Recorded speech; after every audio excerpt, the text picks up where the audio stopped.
Ubers has always been filled with the strongest of Pokemon.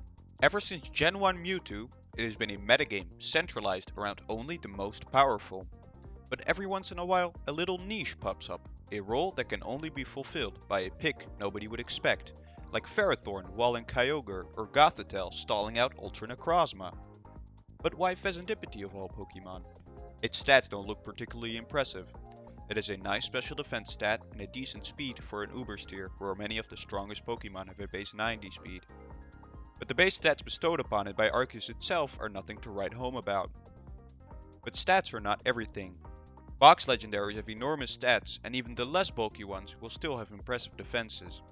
For a lower tier pick to be viable, they need a set of unique traits other than stats that set themselves apart from these incredibly strong legendaries. Ferrothorn, for example, has a unique and good typing, spikes, knockoff, and a leech seed that is almost impossible to switch into, and Gothitelle has the incredibly strong Shadow Tag ability. Like these Pokemon, the seemingly unimpressive bird has found a niche in the powerful National Dex Ubers landscape, and is the latest discovery in a line of lower tier defensive Pokemon, succeeding the wish-passing Alomomola and the salt-curing Garganacl.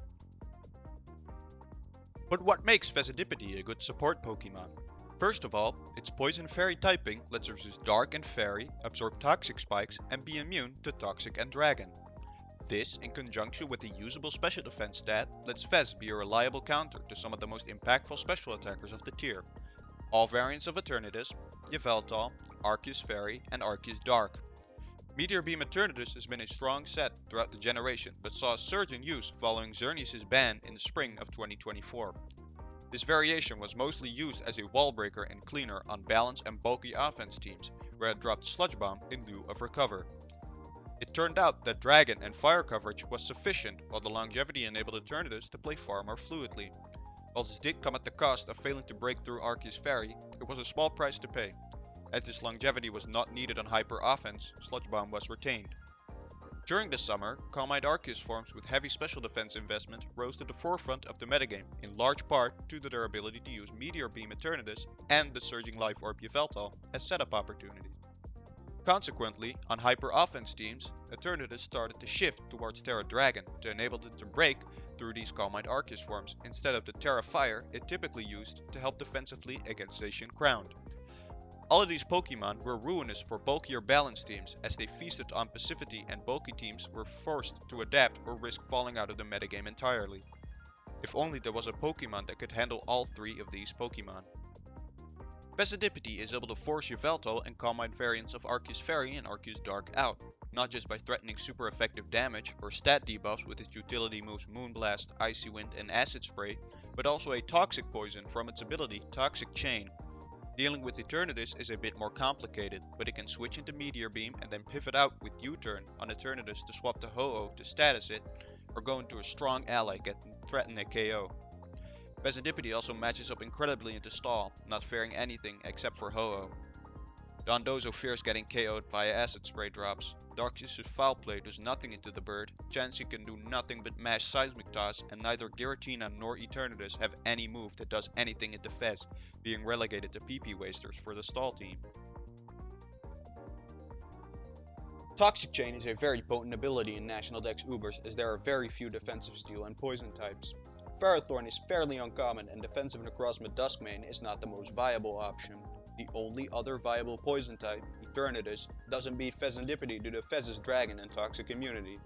Fishing for Toxic Chain procs is like fishing for a Scald Burn. With a 30% chance to proc, the chance of Toxic Chain activating is not unlikely, as Fezandipiti will get a lot of opportunities to use its offensive moves into the slow threats of Endubers, flicking Moonblast into them when they switch in, and U-turning out with its nice speed tier of 99.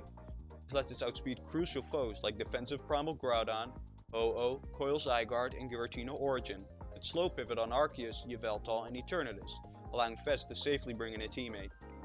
Toxic Chain also lets Fezandipiti Toxic Taunt users, like the aforementioned Arceus Dark, Arceus Fairy, and Yveltal, which is a huge deal. Toxic is a very strong status in Endubers, and almost all non-hyper offense teams will have at least one teammate with Toxic. It lets these mons put a timer on bulky foes that lack reliable recovery, like Primal Groudon and Giratina Origin, and force recovery on mons that do, like the Arceus forms and Coil Zygarde. granting free turns for an easier time beating them. The ability for Fezandipiti to passively spread Toxic while keeping up momentum with U-turn is very valuable. Taunt blocks a lot of progress slower teams attempt to make with Toxic Poison, but Fezandipiti not caring about Taunt at all, not even needing to recover health when facing these foes, means Fezandipiti can fulfill a valuable role on these bad balanced teams, rarely being passive and always having something to do, be it keep up momentum or toxic foes with its ability, especially since Fez can check one of the few toxic immune Pokemon in Eternatus, the most used one. For items, Fezandipiti can run options like Leftovers and Heavy Duty Boots, which are pretty obvious. They help with Fezandipiti's longevity, aiding in longer walling or pivoting respectively, both things Fez wants to do. Utility Umbrella is another available option, which ensures Fezandipiti can eat 2 Origin Pulses from modest Primal Kyogre when at full HP, adding it to its list of major special attackers it checks, leaving only Deoxys Attack and Calm Mind Arceus ground. Another more niche option is Covert Cloak. It helps when switching into Garganacl's Shalt Cure or defensive Ho-Oh's Sacred Fire without risk. Only taking damage, it can easily heal back with Roost. It also makes it so Fezandipiti could anti-lead against Smeargle, since it's immune to Nuzzle now, though Fez still has to be wary of the less common Spore Smeargle lead. I've mentioned U-turn a lot, but it's an important part of why Fezandipiti is viable. Not only can you spread Toxic with it, but access to a pivoting move is pretty rare in National Dex Ubers, with the few users being Choice Scarf Yveltal, Alomomola, Choice Band Rayquaza, and more niche stuff like Landorus Therian. Of these Pokemon, only 2 can afford to run reliable recovery. Alomomola has access to Regenerator and Wish, and well, Fezandipiti has Roost. Only really needing those 2 moves, it can pick and choose what other options it wants to support its allies. While Fezandipiti does not have a ton of different moves, its shallow but surprisingly effective supportive move pool can aid its teammates for many different situations. It has Stab Moonblast for damage, while being able to fish for special attack drops versus Yveltal and offensive Eternatus, and Toxic Chain proc chances without switching out. This is not Fezandipiti's main damage however.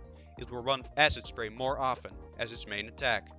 Fezandipiti's main goal is to be a support mon, and letting it support a teammate, like your own Calm Mind Arceus, by lowering the foe's special defense is a great help, especially when fighting a Pokemon that is able to boost its special defense with Calm Mind, like an Arceus form, or a naturally specially bulky foe, like Primal Kyogre.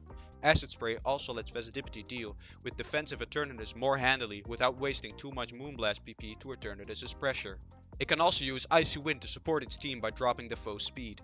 By lowering Fez's speed IVs to 23, it will still get a slow U-turn on Arceus forms built to outspeed Mega Salamence and Adamant Max Speed Arceus Ground, and can pivot out to an ally that now outspeeds, like Utility Swords Dance Groudon, Dragon Dance Necrozma Duskmane, or Zygarde with minimal speed investment, and get the jump on them with a setup move before the opposing Arceus can taunt. It also makes it easier for Fezandipiti's allies to defog Sticky Web away. After 2 Icy Winds, Ho-Oh and Giratina outspeed every relevant taunt users and can easily use Defog to blow the webs away. Fez also has access to more niche options that can be useful but not yet tested fully. It can use Charm to cripple strong physical threats like Necrozma Duskmane or Calyrex Ice and Zacian, with the added benefit of having high PP for versus stall. It can also use Spite to waste PP of important moves like the now 8 PP Recover and various signature moves like Ho-Oh's Sacred Fire. It can even use Thief to steal important items like Ho-Oh's Heavy Duty Boots or Chansey's Violite, though that forces Fezandipiti to keep its item slot open, which could hinder its longevity, but does come with a nice bonus immunity to Poltergeist. A standard Fez set will usually look a bit like this. The first EV spread allows Fezandipiti to live an Origin Pulse after 3 layers of spikes, or a spike and a Stealth Rock, and the defense ensures it lives a Choice Banded Terra Ghost Marshadow Spectral Thief from full.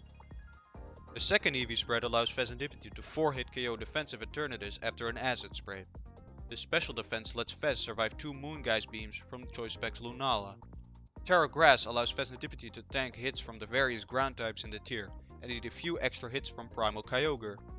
Terra Dark lets Fez eat a surprise hit from a Psychic type like Deoxys Attack, Ultra Necrozma or Mega Mewtwo, and tank hits from Ghost types like Giratina Origin, Marshadow and Lunala more comfortably. The opponent is of course not only gonna have a Yveltal and a Ferocious, but neither is Fezandipiti alone in beating the opposing team. It pairs well with a strong immediate damage dealer like Deoxys Attack or a choiced attacker like Chenpao or Draco Meteor Eternatus it can easily pivot into. Fez is weak to ground, but Terra Fairy Cold Dragon Tail Zygarde checks almost all ground types. Heat-On, Dragon Dance Arceus Ground, opposing Zygarde, including Dragon Dance variants, and Ho-Oh can check special variants of Arceus Ground. Marshadow can easily break through Fezandipiti, but Zygarde checks it as well. Zacian Crown switches into Fez and threatens an Oko with Behemoth Blade, but running a bulkier than normal Piton spread with 140 defense and a boosting nature ensures it always lives a +3 Terra fighting close combat after rocks. This paired with Ho-Oh is enough to handle Zacian. Ultra Necrozma, which also switches into Fezandipiti and can set up on it freely in its Duskmane form, is covered by Arceus Dark. The biggest threat to Fezandipiti teams is Necrozma Duskmane running Solgalio's signature Z-move, Searing Sunray Smash. After a Dragon Dance, it threatens an Oko on many of Fezandipiti's allies, and Zygarde is pressured to run Terra Fairy, otherwise the team loses to opposing Dragon Dance Zygarde.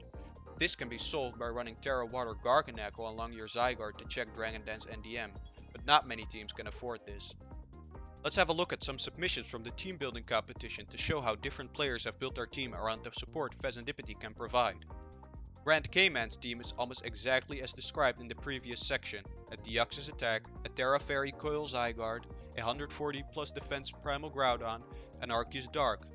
The only slightly strange thing one could consider is a more offensive variant of Ho-Oh as opposed to the more standard defensive spread. Sami went with a more offensive approach.